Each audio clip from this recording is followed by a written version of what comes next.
Hello, leo nataka nikuelekeza. Ikiwa mtu yote amekubloku au amebloku namba yako, unampigia namba hiyo inasema inatumika muda wote. Yaani ukimpigia asubuhi inatumika, ukimpigia saa 2 inatumika, ukimpigia saa 6 hivyo. Sasa jua tu mtu huyo amekubloku, hahitaji mawasiliano na wewe. Mtu huyo aidha unamdai au vyovyote vile, basi utafanya utaratibu huu ili kuwasiliana naye au kumpigia. Nenda ile sehemu ya kupigia simu. Ukishaenda sehemu hii, kisha utakliki sehemu ile hapa, yaani hapa, kisha utaandika kodi zifuatazo.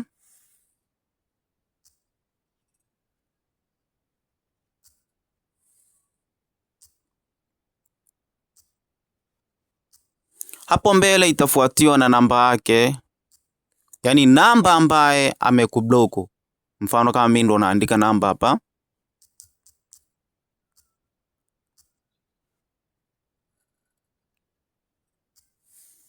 Hii ndo namba, alafu malizia na alama ya reli kama hivi yani. Umeone? Baada ya hapo utachagua mtandao. Kama ni mtu huyu amekubloku kwa namba ya Yas, utakliki Yas. Kama Halotel utakliki Halotel. Kama Voda. Kama ni Airtel. Au sio? Bila shaka umeone. Narudia tena. Ni mtu ambaye labda unamdai au vyovyote vile. Kwa hiyo utatumia njia hii kumpigia. Ukipiga tu hapo, utawasiliana naye vizuri sana na atastaajabu au atashangaa umempigiaje. Au sio? Kuna watu wengine pia huwa na block watu kwa bahati mbaya. Ndio maana nawaelekeza njia hii. Mtu labda kakliki kitufe ambacho hakijui kina maana gani. Sasa yeye mwenyewe hakutafuti, basi ndio hivyo sasa. Tumia njia hii kublokua namba hiyo.